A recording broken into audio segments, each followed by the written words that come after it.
د عمر رضی الله تعالی عنہ دور کې د یو گورنر شکایت رااله عمر رضی الله تعالی عنہ ته خلک رااله ورته وی امیر المؤمنین دا چې زموږ د علاقې د حمص کم گورنر دی دا وی سلور خبرې دی پکې دا ویډیو تاسو ګورئ بیا خبرې کوو کې د مزدوري کوي نو ستا زامن مشکله ده څو دي او هغه څه کوي سبا کې دی ویلې فيما پوری فانا سم د پاسه به تاسو ګاډي کوي دا څه وایي هغه ته به اوس وایي چې کور ته لاړې هغه ته به وایي چې دلته کې کومې پوسټونه راغلي دي هغه پوسټونو ته به اپلای وکړي د هغې ټوکن نمبر به ماله راکړي او دا مې د الله سره وعده ده تا سره مې وعده شوه چې ته په دې سپینه ګیره مزدوري کوې ستا د زوی نوکري دې خبره مې زما زړه شو بس تا نوم ته دې نه کار نه بس تا چې څه ضرورت یې الله پوره کړي زه به پوره کړم بس جاړه مو بس اوس لږ راله خرابای که نه لږ راله خرابای ستا نوکري په ما او د نوکري دي نه پاسه څه کوم ستا چې څه روپۍ لګي دا کس زه پیژنم نه جي خو چونکې یو څو ویډیوګانې ما ته مخې ته رالې نو ډېر په عجیبه انداز د خپلو مشرانو سره او د خپل ولس سره ډېر مینه محبت کوي نو یو واقع مې درته بیانوله ډېره عجیبه واقعه ده زه هغې خپلو کسانو ته ویم چې الله والا دا مرتبه ورکړې د خپل د ولس د خدمت او د خپل قوم د خدمت نو الله مو قدر کړی د خدمت یې وکړي نو عمر رضی الله تعالی دور کې د گورنر شکایت ولګېدو امیر المؤمنین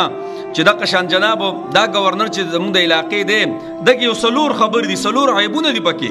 د دې د وجې نه دا زموږ نه دی خوښ نو عمر رضی الله عنه الله دا حکمت او یو بصیرت ورکړو چې کس ته به وکتل نو پته به ورته ولګېده چې دی دومره دی نو عمر صاحب خفه شو چې دا ولې ما څنګه غلطه فیصله کړې یو کس مې گورنر کړی دی او خلک ته خفه دی دا په څه وجه باندې خفه دی نو گورنر یې راوغوښتو او تپوس یې ته وکړو خلکو او دا گورنر مخامخ کړل داسې وایي څه خبره ده خلکو ته وایي جناب و یو خو د شپې زمونږ شکایتونه د سره نه اوري بس شپه کې مونږ سره تعلق نه ساتي که مسله را باندې راځي په شپه کې زمونږ خبره دوی دا نه اوري دویمو په میاشت کې یو چوټي کوي گورنر دی ښه دریمو په ده باندې داسې یو پرکاري راځي یو مدهوشي راځي چې بیخي په غم کې بس ونخلي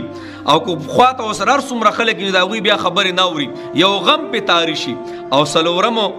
جناب وایي د ورځې لږ لیټ راوځي وایي دا څلور عیبونه دي پکې جي وایي دا زمونږ نه دی خوښ نو عمر رضی الله تعالی عنه راوستو کسه او گورنر مخامخ ورته وایي ورکه جواب دا څه خبر دي دا څلور خبرې دې وضاحت وکړه ګینې صحیح معذول کوم دی ختموم دی و شب ما ته وضاحت وکړه دا څلور خبرې چې ستا دا خلک خفه دی دا ولې خفه دی هغه ورته وایي امیر المؤمنین د شپې چې زه د دوی خبرې نه اورم نو شپه مې الله له ورکړې ده د الله سره خبرې اترې کوم او د ورځې د مخلوق سره خبرې اترې کوم زه د شپې په الله باندې خپل مسایل هغه حل کوم او د ورځې د دوی مسلې زه حل کوم نو په شپه مې الله له ورکړې او ورځ مې مخلوق له ورکړې دویم جناب امیر المؤمنین زما یوه جوړه ده او په میاشت کې ځکه یو چوټي کوم زما یوه جوړه ده او هغه زین زما کله چې زین زما نو زما نورې کپړې په کور کې نشته چې کله زین زما نو زما کپړې بیا نه نو زه یو سیټ ته کینم په کور کې چې کله وینځي او وچ شي د هغې نه پس هغه جوړه واچوم نو جناب دا یوه ورځ ځکه د غیر حاضري کومه د حج او د عمرې بهترین پیکیجونه میلاویږي الحمدلله زموږ د علماو په نگرانۍ کې ټول علما دي زموږ سره نو دا نوې دفتر مونږ کولاو کړی دی ښایسته پیکیجونه را سره پکې دي د 2,05,000 نه تر 2,50,000 پورې رابطه 0345 065 8598 او زموږ چې کوم ځای دی هغه شیرګړ بازار ضلع مردان محمد ټاور دویم پورشن کې 1-2 دکان دی نو کم ملګري چې د عمرې اراده کوي نو هغې مهرباني وکړي رابطه په دې کولی شئ او د هر قسم ټکټ دپاره هم تاسو رابطه کولی شئ خفا کې خبرې به کوو 1 نمبر کار به انشاءالله د علماو په نگرانۍ کې چې هلته موږ ته بیا دعاګانې کوئ بل دا غم د باندې ولې راشي دا به لږه وروسته کوزه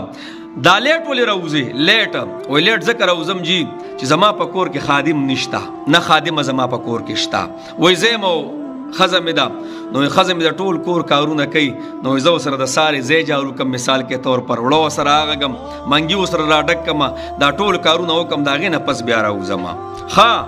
وایي دا څلورمه تا باندې چې د غم دا خبر راشي او بیخي غم دی یوسي او داسې مدهوش شانتي شي دا د څه خبره ده وایي کله چې خبیب رضی الله تعالی عنه په سولی کېدو دا یو څو صحابه نبي اسلام لیږلي قاریان پای کې خبیب ورته هم او د کاپیرانو بیا په سولی کو او په سولی باندې بیا نیزو باندې ویشتو نو دا گورنر وایي په هغه ټایم کې جناب زه مسلمان شوی نه وم او په دغه مجلس کې زه هم ولاړم او تماشه مې کوله او خبیب رضی الله تعالی عنه چې کله په سولی باندې کو نو چې کله ایشتو نو په دغه ټایم کې زه هم وم نو ځکه مدهوشه شم او ځکه خفه شم هسې نه چې په قیامت کې رانه الله تپوس وکړي د څه خبرې چې ته خو دغه ځای کې ولاړ وې او ستا په مخ کې خبیب شهید کو زما په خبره باندې زما د نبی په خبره باندې شهید کو تا خو هیڅ نه دي ویلي نو هسې نه چې الله مې په دې راونیسي عمر رضی الله تعالی خوشحاله شوی ای الله شکر دی چې داسې خلک ته مال راکړی دی نو زه هغه خپلو کسانو ته ویم اکو د کور مشر دی اکو د کلي مشر دی اکو د ضلعې مشر دی اکو د صوبې مشر دی اکو د پوره ملک مشر دی کلکم راعن مونږ ګوره ټول مشران یو ګورې ښه د خپل رعایو باره کې به زموږ نه تپوس کېږي نو الله دله موقع درکړې ده څومره چې وزرا دي ممبر دی کو هر څنګه دی کو د تاڼې سچو دی ډي پي او دی او کو حکومت په هره طبقه کې دی ایو افسر دی کو هره طبقه کې دی نو جناب د قوم خدمت وکړي جی دا ډېر غټ عبادت دی ډېر غټ عبادت دی خو عباداتو کې دومره طاقت نشته څومره چې باندې کې دی نو عمر ته خوشحاله شوي صحیح ده بالکل شکر دی الله ویس ای الله شکر دی چې داسې کسان ته مال راکړي د قوم خدمت پکار دی جی ما په د باندې یو کلیپ ساوس کو او مخې ته بله خبره راشي جی